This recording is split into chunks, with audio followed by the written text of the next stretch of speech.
दोस्तों नमस्कार, ये है मार्गदर्शन फॉर सिविल सर्विसेज। मैं अनुराग चौधरी। दोस्तों आज की वीडियो में हम सॉल्व करेंगे टीजीटी पीजीटी परीक्षा के लिए इतिहास के महत्वपूर्ण प्रश्नों का प्रैक्टिस सेट, जो आपके आगामी अन्य परीक्षाओं जैसे LT grade, government inter college प्रवक्ता, गवर्नमेंट डिग्री कॉलेज, उच्चतर शिक्षा असिस्टेंट प्रोफेसर, केंद्रीय विद्यालय संगठन और नेट जेआरएफ के साथ विभिन्न राज्यों द्वारा इतिहास विषय से आयोजित शिक्षक भर्ती परीक्षाओं के लिए बहुत ही उपयोगी है। तो आइए शुरू करते हैं आज का प्रैक्टिस सेट। पहला प्रश्न है दोस्तों, सोम ऋग्वैदिक युग के नर देवता के किसके देवता थे? पौधों के, आंधी तूफान के, ज्वालामुखी के या युद्ध के? तो सही उत्तर है दोस्तों, सोम जो है ऋग्वैदिक युग के पौधों के देवता थे। ऑप्शन ए आपका सही उत्तर हो जाएगा। दोस्तों आप जान लीजिए कि ऋग्वैदिक लोग प्राकृतिक शक्तियों का मानवीकरण कर उसकी पूजा करते थे। प्रारंभ में आर्यों के प्रमुख देवता वरुण थे, लेकिन ऋग्वेद के रचना काल तक इंद्र सर्वप्रथम देवता बन गए थे। ऋग्वेद में 33 देवताओं का उल्लेख मिलता है और इस काल में इंद्र को युद्ध का देवता और वर्षा का देवता माना जाता था। सोम को वनस्पति का देवता, उषा को प्रगति और उत्थान का देवता, और आप जान लीजिए अश्वनी को विपत्ति हरण देवता, पूषण को पशु देवता, मारुत को आंधी तूफान का देवता, विष्णु को विश्व के संरक्षण और पालनकर्ता का देवता, और देव को आकाश का देवता सबसे प्राचीन देवता माना जाता था, जबकि रुद्र को संहारक देवता के रूप में माना जाता था। तो याद रखिएगा, ऋग्वैदिक युग में सोम जो है वो पौधों या वनस्पतियों के देवता थे। अगला प्रश्न है, निम्नलिखित में से किसे एशिया के ज्योतिपुंज या लाइट ऑफ एशिया के रूप में जाना जाता है? तो उत्तर है गौतम बुद्ध को। दोस्तों लाइट ऑफ एशिया के रूप में महात्मा बुद्ध को जाना जाता है और ये बौद्ध धर्म के संस्थापक थे। इन्होंने एक महान धर्म की स्थापना की थी जिसे बौद्ध धर्म कहा जाता है।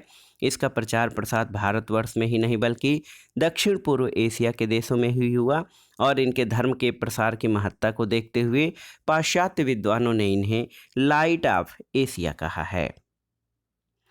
अगला प्रश्न है दोस्तों, कालिदास के मालविकाग्निमित्रम का नायक अग्निमित्र किसका पुत्र था?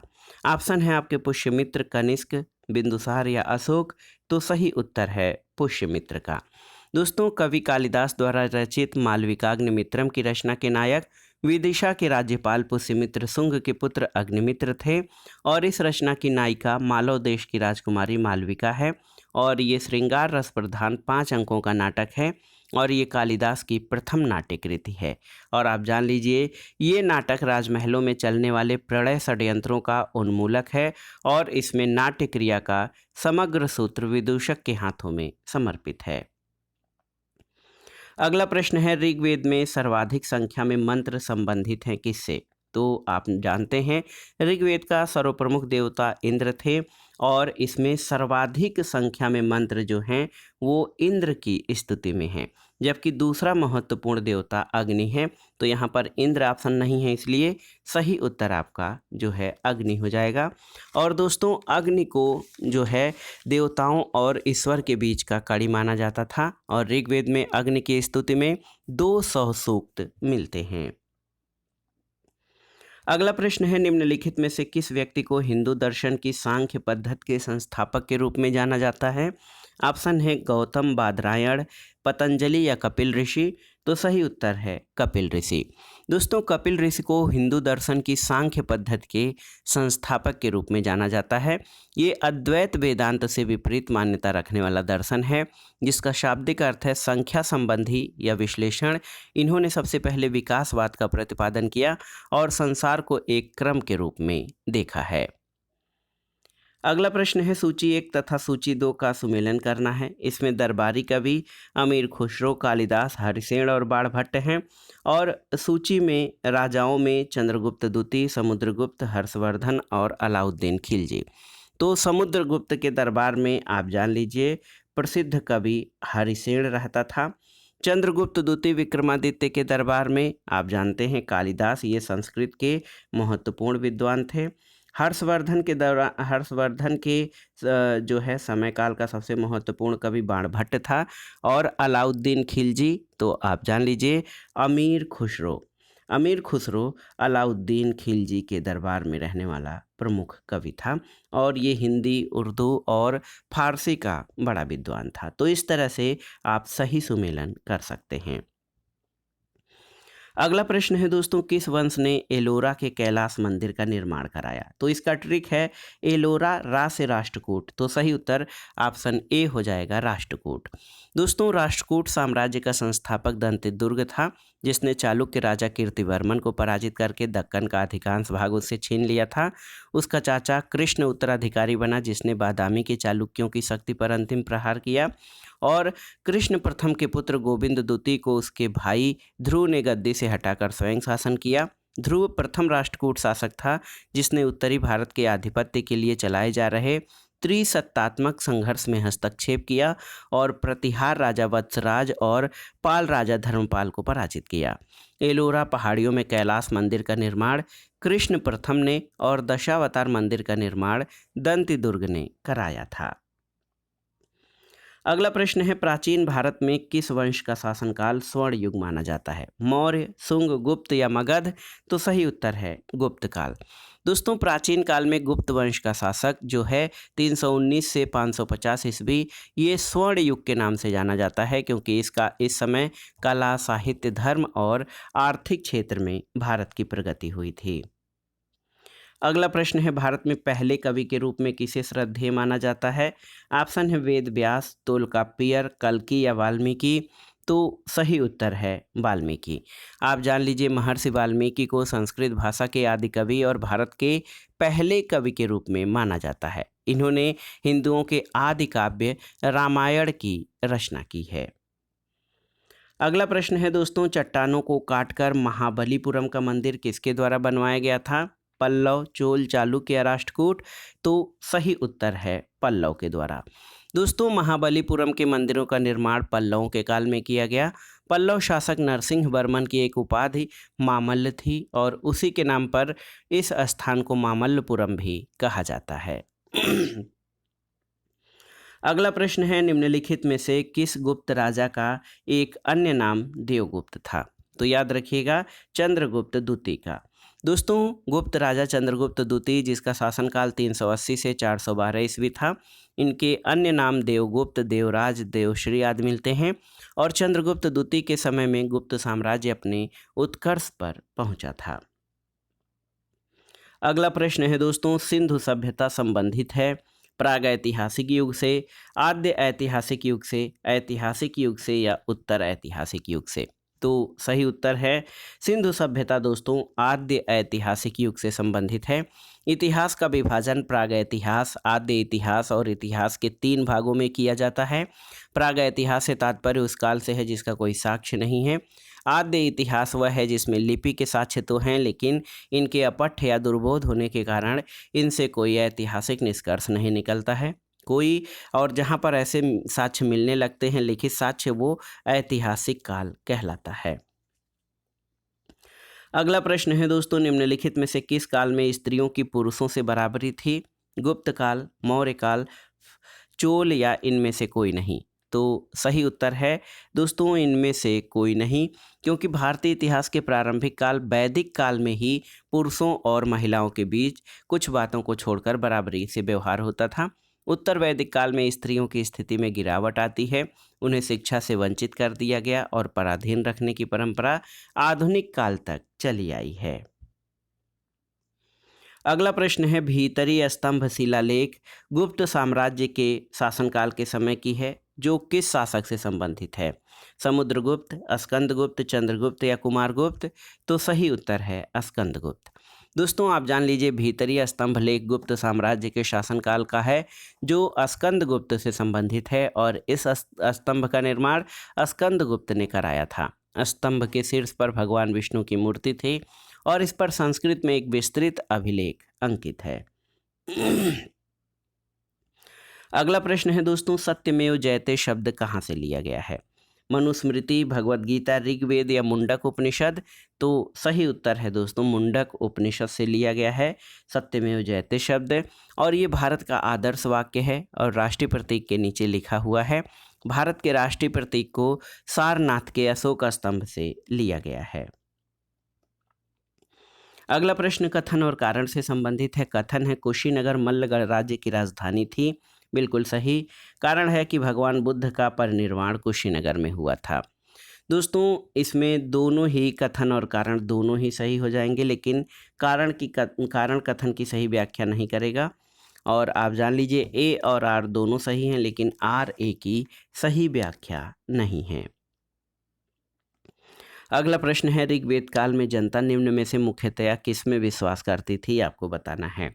मूर्ति पूजा, एकेश्वरवाद, देवी पूजा या बलि और कर्मकांड। तो सही उत्तर है बलि और कर्मकांड में।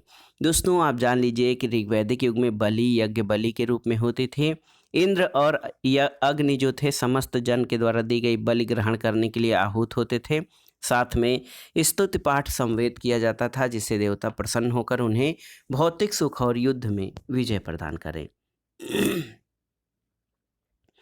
अगला प्रश्न है निम्नलिखित कथनों पर विचार कीजिए। यहाँ पर 3 कथन आपके दिए गए हैं, इसमें आपको बताना है कि कौन से कथन सही हैं। पहला कथन है दोस्तों, अंतिम मौर्य शासक बृहद्रथ की हत्या उसके प्रधान सेनापति पुष्यमित्र शुंग ने की थी, बिल्कुल सही है। अंतिम शुंग शासक देवभूत की हत्या उसके ब्राह्मण मंत्री वासुदेव कण्व ने की थी और उसके राज सिंहासन को हथिया लिया, बिल्कुल सही है। और तीसरा है आंध्र ने कण्व राजवंश के अंतिम शासक को पद से वंचित किया था। तो ये तीनों ही कथन ये सभी सही हैं। ऑप्शन डी आपका सही उत्तर है। अगला प्रश्न है दोस्तों, विशाल स्नानागार किस पुरातत्व स्थल पर पाया गया है। ऑप्शन है आपके रोपण, हड़प्पा, मोहनजोदड़ो या कालीबंगा। तो सही उत्तर है मोहनजोदड़ो। दोस्तों बृहद स्नानागार मोहनजोदड़ो का सर्वाधिक उल्लेखनीय स्मारक है, जो 39 फीट लंबा, 23 फीट चौड़ा और 8 फीट जो है गहरा है। इसमें उतरने के लिए उत्तर तथा दक्षिण की ओर सीढ़ियां बनी हैं।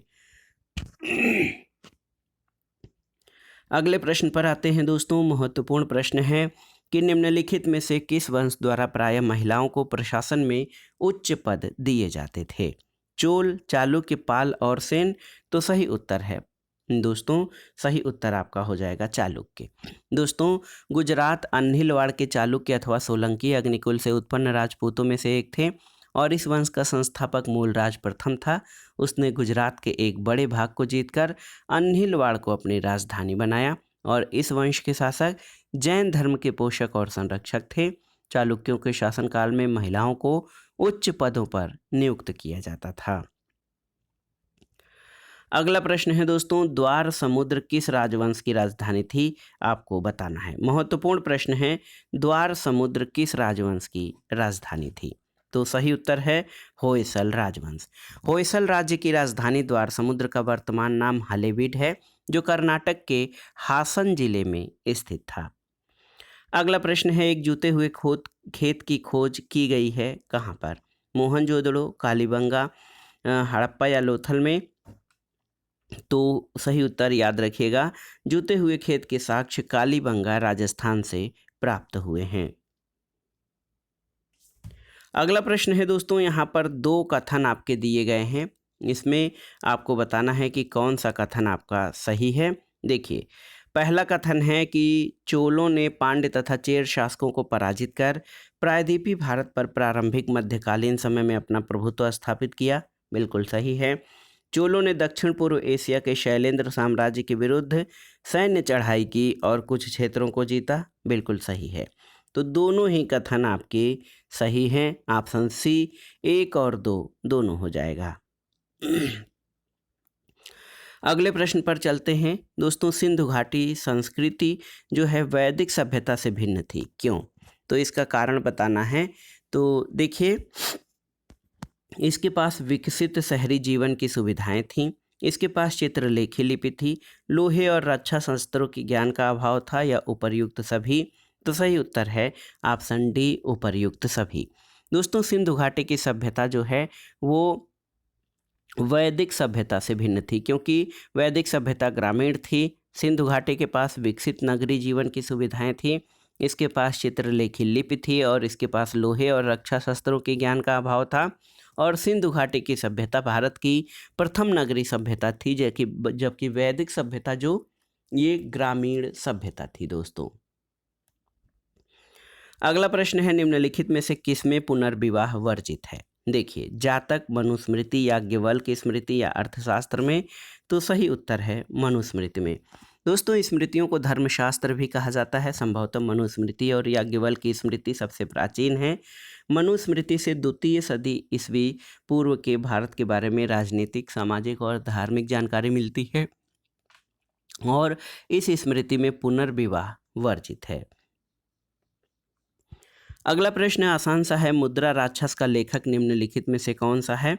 तो मुद्रा राक्षस दोस्तों ये विशाख दत्त की रचना है और इससे प्राचीन भारत के प्रथम बृहद और शक्तिशाली साम्राज्य मौर्य राजवंश के इतिहास और तत्कालीन समाज की जानकारी मिलती है।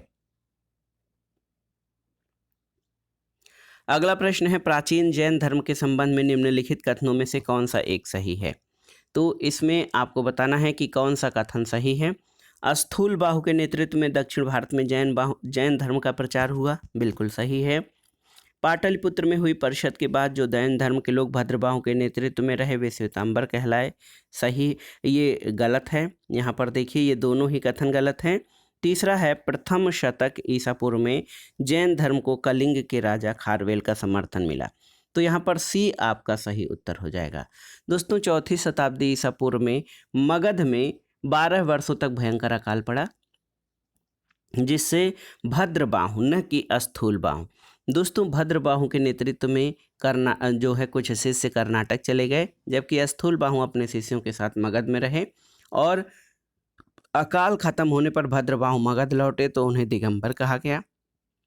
स्थूलबाहु और उनके अनुयायियों को श्वेतांबर यानी वस्त्र धारण करने वाला कहा जाने लगा। आरंभ में जैन धर्म में मूर्ति पूजा का प्रचलन नहीं था, लेकिन कालांतर में श्वेतांबर संप्रदाय के लोगों ने महावीर और अन्य तीर्थंकरों की पूजा प्रारंभ कर दी।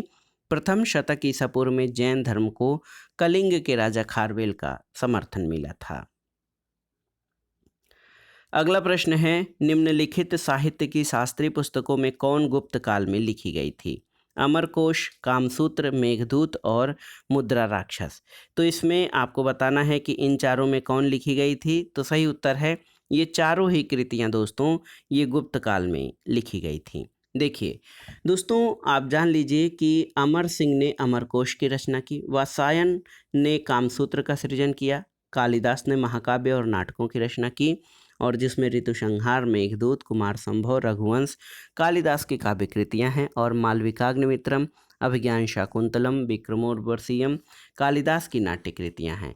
एक अन्य नाटककार हैं जिनके नाटक ऐतिहासिक जानकारी के लिए महत्वपूर्ण है, विशाख दत्त, और मुद्रा राक्षस और देवी चंद्रगुप्तम इनकी पुस्तकें गुप्त काल से संबंधित हैं। अगले प्रश्न पर आते हैं दोस्तों। अगला प्रश्न है कि छठी शताब्दी ईसा पूर्व का मत्स्य महाजनपद कहाँ पर स्थित था? तो उत्तर है राजस्थान में।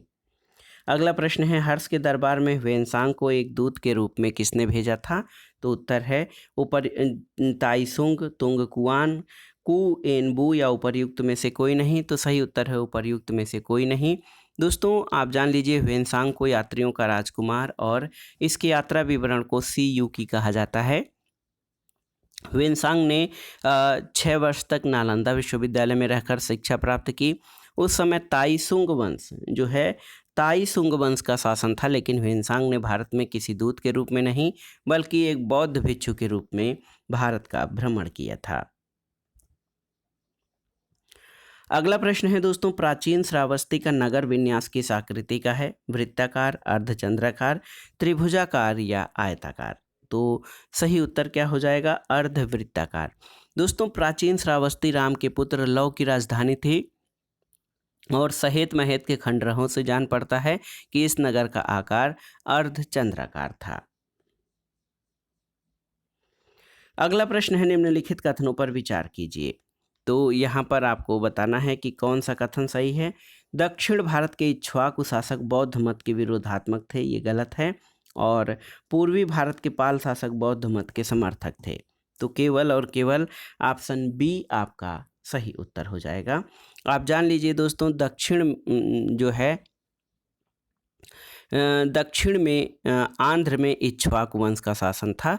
ये राजुष के पूर्वज थे। इन्हें अयोध्या के प्रमुख इक्ष्वाकु वंश का माना जाता था और इस वंश के यहाँ कुल 7 शासक हुए, जिनकी लगभग सभी रानियाँ बौद्ध मतावलंबी थीं।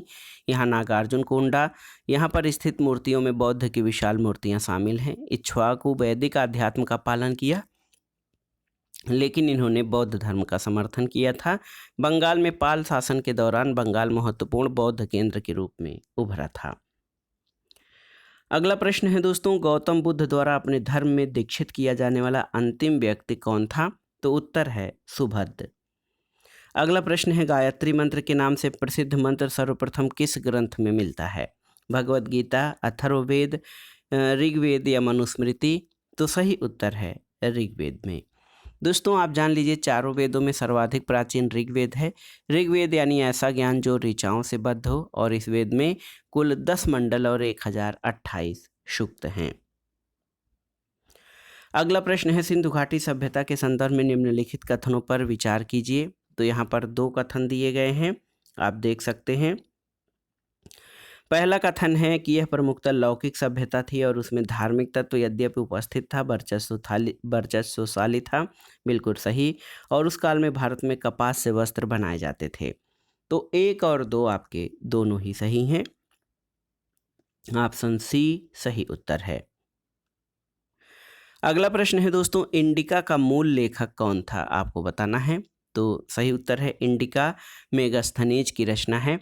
और मौर्य काल के शासन और चंद्रगुप्त मौर्य के जीवन पर क्लासिकल लेखकों के ग्रंथों में सबसे महत्वपूर्ण जानकारी मिलती है, और इसमें जो महत्वपूर्ण स्रोत है वो मेगास्थनीज का है, जो सेल्यूकस निकेटर का राजदूत था मौर्य दरबार में, और इसकी पुस्तक इंडिका है।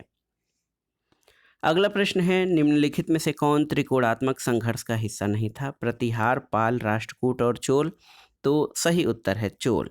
याद रखिएगा दोस्तों, जो 8वीं शताब्दी में कन्नौज पर अधिकार करने के लिए 3 शक्तियों पाल, गुर्जर, प्रतिहार और राष्ट्रकूट के बीच संघर्ष हुआ था, इसमें चोल शामिल नहीं थे।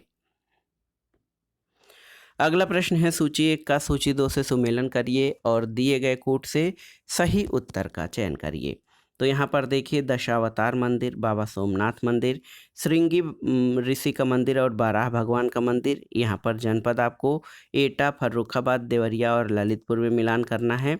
तो देखिए दोस्तों, फर्रुखाबाद जिले में श्रृंगी रामपुर में श्रृंगी ऋषि का एक मंदिर है। तो श्रृंगी ऋषि का मंदिर फर्रुखाबाद जिले में है। और आप जान लीजिए, एटा जिले में सूरा या सुकर क्षेत्र में एक महत्वपूर्ण मंदिर है एटा में। तो ये बाराह भगवान का मंदिर एटा है। और इसके अलावा दोस्तों बहुत ही महत्वपूर्ण प्रश्न है कि बाबा सोमनाथ मंदिर ये देवरिया में है, और बाबा सोमनाथ मंदिर आपका देवरिया में स्थित है। और आप जान लीजिए, दशावतार मंदिर ललितपुर में स्थित है। तो दशावतार मंदिर ललितपुर, बाबा सोमनाथ मंदिर देवरिया, श्रृंगी ऋषि का मंदिर फर्रुखाबाद और भगवान बाराह का मंदिर एटा में स्थित है। तो इस तरह से आप सही सुमेलन करा लीजिएगा। अगला प्रश्न है, निम्नलिखित में से कौन चंदेल शासक था जो महमूद गजनवी से पराजित नहीं हुआ था? तो सही उत्तर क्या हो जाएगा? सही उत्तर विद्याधर हो जाएगा, ऑप्शन बी। दोस्तों, महमूद गजनवी से ये पराजित नहीं होने वाला शासक विद्याधर था। अगला प्रश्न आसान सा है, बुद्ध ने सर्वाधिक उपदेश कहाँ दिए थे? आपको बताना है। तो ये श्रावस्ती में, और बुद्ध ने अपने सर्वाधिक उपदेश श्रावस्ती में दिए थे। और एक चीज़ और जान लीजिए, बुद्ध के सर्वाधिक अनुयायी भी श्रावस्ती में थे, जो कि तत्कालीन समय में कौशल राज्य की राजधानी थी। अगला प्रश्न है, शर्ब कर लगाया जाता था किस पर? व्यापार, सिंचाई, गैर मुसलमानों पर या उद्योगों पर? तो सही उत्तर है सर्ब कर। दोस्तों, ये सिंचाई कर के रूप में प्रसिद्ध था, और फिरोज शाह तुगलक प्रथम सुल्तान था जिसने सिंचाई कर हक ए शर्ब लिया था। अगला प्रश्न है, भारत में फ्रांसीसियों ने अपना सबसे पहला कारखाना किस स्थान पर लगाया था? तो उत्तर है सूरत में। फ्रेंच ईस्ट इंडिया कंपनी की स्थापना राज्य संरक्षण में 1664 में, कोलबर्ट के द्वारा की गई और प्रथम फ्रांसीसी जो कारखाना था फ्रैंक कैरो द्वारा 1668 में सूरत में स्थापित किया गया था। अगला प्रश्न कथन और कारण से संबंधित है। कथन है कि प्रारंभ में तुर्की प्रशासन सैनिक प्रधान था। कारण है कि अग्रणी सैनिक नायकों के बीच देश को एकता के रूप में खंड में विभाजित कर दिया गया था। तो सही उत्तर है ए और आर दोनों सही हैं और आर ए का सही स्पष्टीकरण है। दोस्तों बाबर जो है एकता प्रणाली की शुरुआत ये इल्तुतमिश ने करवाई थी। एकता जमीन का वो भाग था जो सुल्तान द्वारा सेना प्रमुख को सैनिक टुकड़ी के रख रखाव के लिए दिया जाता था।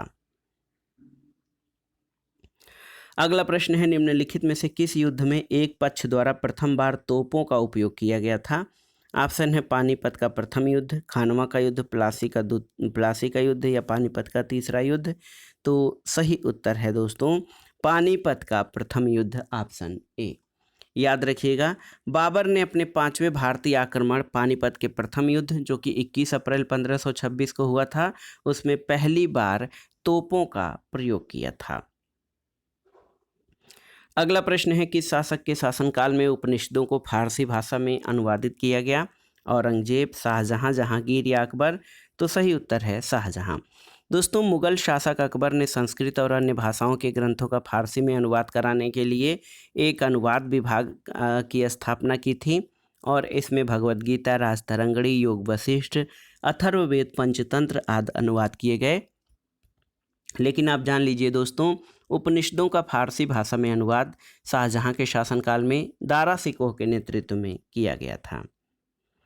अगला प्रश्न कथन और कारण से संबंधित है। देखिए कथन है कि अलाउद्दीन के दक्षिणी अभियान धन प्राप्ति के अभियान थे और कारण है कि वह दक्षिणी राज्यों को कब्जे में रखना चाहता था।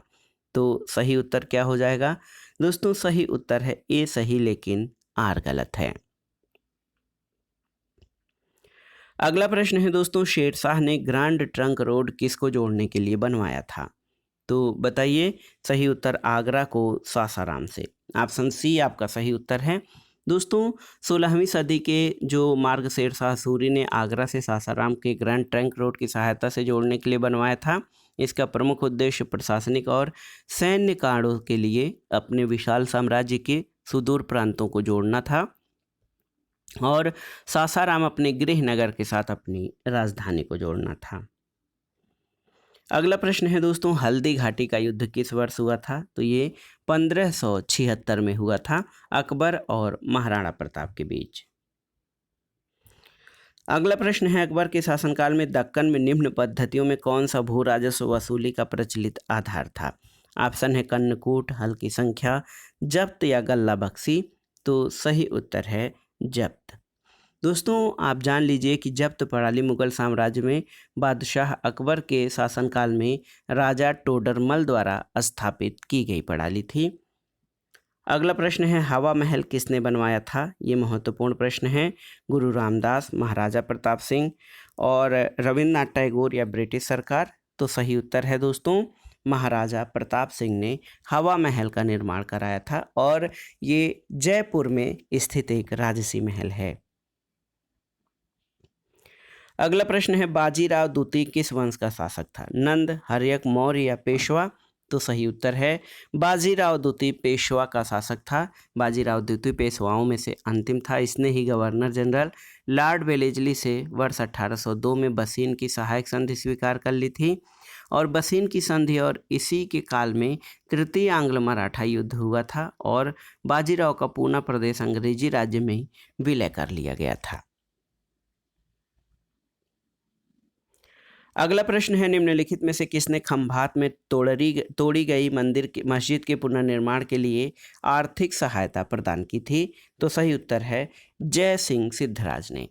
दोस्तों गुजरात के चालुक्य अथवा सोलंकी वंश के प्रतापी शासक जय सिंह सिद्धराज ने खंभात की तोड़ी गई मस्जिद के पुनर्निर्माण के लिए आर्थिक सहायता दी थी। अगला प्रश्न है मुगल सम्राट जिसने सर्वाधिक संख्या में हिंदू अधिकारियों की नियुक्ति की थी? तो आप जानते हैं कट्टर होने के बावजूद औरंगजेब वह शासक था जिसके काल में हिंदू अधिकारियों की संख्या सर्वाधिक थी। अगला प्रश्न है निम्न विदेशी यात्रियों में किसने जहांगीर के शासनकाल में भारत की यात्रा की थी? ऑप्शन है father Anthony मांसरेट, Francisco Pelsaert, Niccolo मनुची या फ्रैंक वाइस्कर बर्नियर। तो सही उत्तर आपका हो जाएगा फ्रांसिस्को पल्सर्ट। दोस्तों, जहांगीर के शासनकाल में भारत की यात्रा करने वाले यात्रियों में फ्रांसिस्को पेल्सर्ट था। यह एक डच फैक्ट्री और आगरा में डच टकसाल का अध्यक्ष था। अगला प्रश्न है, हल्दी घाटी की लड़ाई कब लड़ी गई थी? तो हल्दी घाटी की लड़ाई दोस्तों याद रखिएगा, ये 1576 में लड़ी गई थी। अगला प्रश्न है, निम्नलिखित में से किसे द्वितीय ताजमहल कहा जाता है? तो उत्तर है रबिया उद दौरानी का मकबरा। दोस्तों, मुगल शासक औरंगजेब ने औरंगाबाद में अपनी प्रिय पत्नी दिलरास बानो बेगम रबिया उल दर्रानी की याद में 1678 में एक मकबरा बनवाया और इस मकबरे की स्थापत्य कला शैली सुप्रसिद्ध ताजमहल पर आधारित थी। अगला प्रश्न है, मोहम्मद बिन तुगलक किस में कुशल था? कला, संगीत, हस्तलिपि या दर्शन शास्त्र में? तो सही उत्तर है मोहम्मद बिन तुगलक दोस्तों दर्शन शास्त्र में निपुण था। और आप जान लीजिए, मोहम्मद बिन तुगलक ने दिल्ली में 1325 से 1351 तक शासन किया। वह अरबी और फारसी भाषा का विद्वान तथा खगोल शास्त्र, दर्शन, गणित, इन सब का विद्वान था, गणित आदि का। और एक तरह से देखिए तर्कशास्त्र आदि में वो पारंगत था। राजमुंदरी अभिलेख में उसे दुनिया का खान कहा गया है। अगला प्रश्न है, भारतीय मुगल चित्रकला किस मुगल सम्राट के शासनकाल में शुरू हुई थी? तो सही उत्तर है हुमायूं के शासनकाल में। और भारतीय मुगल चित्रकला हुमायूं के कार्यकाल में शुरू हुई और जहांगीर के काल में इसे सर्वोच्चता मिली थी। अगला प्रश्न है दोस्तों, मात्र एक मुट्ठी बाजरे के चक्कर में मैंने अपना साम्राज्य खो दिया होता। इस कथन को आप किस मध्यकालीन शासक से जोड़ेंगे? तो सही उत्तर है ये कथन शेर शाह सूरी का है। मारवाड़ के युद्ध में राजपूतों के शौर्य से वो इतना प्रभावित हुआ कि उसने कहा कि मैं मुट्ठी भर बाजरे के लिए लगभग हिंदुस्तान का साम्राज्य खो चुका था। अगला प्रश्न है, निम्नलिखित में से किन सिख गुरुओं को तत्कालीन शासकों द्वारा मृत्युदंड दिया गया था? तो आप जान लीजिए, गुरु अर्जुन देव एक तो ये थे, और इसके अलावा दोस्तों कौन सा, गुरु अर्जुन देव के पुत्र हरगोविंद ने यहाँ पर देखिए किन किन गुरुओं को, तो 2 और 4 यहाँ पर देखिए अर्जुन देव और तेग बहादुर। तो 2 और 4 ऑप्शन ए आपका सही उत्तर हो जाएगा। दोस्तों, 8वें गुरु हरकिशन के पुत्र तेग बहादुर ने औरंगजेब की नीतियों का विरोध किया, जिसकी वजह से उन्हें दिल्ली में इस्लाम कबूल न करने के आधार पर हत्या कर दी गई थी। तो याद रखिएगा, गुरु अर्जुन देव और गुरु तेग बहादुर दोनों को जो है ये तत्कालीन शासकों द्वारा मृत्युदंड दिया गया था। अगला प्रश्न है, वैदिक ग्रंथों के भाष्यकार सायण को आश्रय प्राप्त था किस राजाओं के शासनकाल में? तो सही उत्तर है विजयनगर राजाओं का। याद रखिएगा दोस्तों, वैदिक ग्रंथों के भाष्यकार सायण को विजयनगर शासकों का राज्य आश्रय प्राप्त था और संगम वंशी शासक हरिहर द्वितीय का मंत्री था। उसके नेतृत्व में गठित विद्वानों के एक संघ ने चारों वेदों और अनेक ब्राह्मणों और आरण्यक ग्रंथों की व्याख्या का जटिल कार्य पूर्ण किया और सुधानिधि, आयुर्वेद सुधानिधि तथा सुभाषित सुधानिधि जैसे ग्रंथों की रचना का श्रेय सायण को प्राप्त है। अगला प्रश्न है, मेवाड़ के महाराणा प्रताप को किस युद्ध में मुगल सेना से पराजित होना पड़ा था? देखिए, पानीपत, करनाल, हल्दी घाटी या घाघरा का युद्ध? तो सही उत्तर है हल्दी घाटी का युद्ध। दोस्तों, 1576 में अकबर और महाराणा प्रताप के बीच हल्दी घाटी का युद्ध हुआ था। इसमें अकबर की तरफ से मान सिंह और आसफ खान ने सैनिकों का नेतृत्व किया और इस युद्ध के बाद महाराणा प्रताप ने गोरिल्ला युद्ध पद्धति का इस्तेमाल कर कुछ और समय तक युद्ध जारी रखा था। अगला प्रश्न है, निम्नलिखित में से कौन सा विश्व विरासत सूची में शामिल नहीं है? खजुराहो, नालंदा के अवशेष, एतमादुद्दौला का मकबरा या ताजमहल? तो सही उत्तर है एतमादुद्दौला का मकबरा। दोस्तों आप जान लीजिए एतमादुद्दौला का मकबरा यूनेस्को की विश्व विरासत सूची में शामिल नहीं है। खजुराहो, ताजमहल ये सभी दोस्तों नालंदा ये सभी विश्व विरासत सूची में शामिल हैं। अगला प्रश्न है बाबर की मृत्यु कहाँ हुई थी आपको बताना है। आगरा, काबुल, लाहौर या दिल्ली। तो सही उत्तर है आगरा में। ऑप्शन ए आपका सही उत्तर है। बाबर की मृत्यु 1530 में आगरा में हुई थी। सबसे पहले बाबर को आराम बाग में दफनाया गया और बाबर की अंतिम इच्छा थी कि उसे काबुल यानी अफगानिस्तान में दफनाया जाए। अगला है निम्नलिखित में से औरंगजेब का उत्तराधिकारी कौन था। आजम, कामबख्श, अकबर द्वितीय या मुअज्जम। तो सही उत्तर है मुअज्जम। दोस्तों औरंगजेब की मृत्यु के बाद उसका पुत्र बड़ा पुत्र मुअज्जम उत्तराधिकारी बना था। मुअज्जम बहादुर शाह प्रथम के नाम से गद्दी पर बैठा और बहादुर शाह प्रथम ने 1707 से 1712 तक शासन किया था। तो दोस्तों ये था आज का वीडियो। इसमें आपने टीजीटी पीजीटी परीक्षा इतिहास के लिए भारतीय इतिहास के महत्वपूर्ण प्रश्नों को सॉल्व किया है और ये प्रश्न आपके आगामी विभिन्न परीक्षाओं के लिए बहुत ही उपयोगी होंगे। आप इन प्रश्नों को तैयार कर लीजिए। दोस्तों वीडियो आपको कैसा लगा हमें कमेंट बॉक्स में ज़रूर बताइएगा। वीडियो को लाइक करें, शेयर करें और इस चैनल मार्गदर्शन फॉर सिविल सर्विसेज को सब्सक्राइब करें। वीडियो देखने के लिए धन्यवाद दोस्तों। नमस्कार।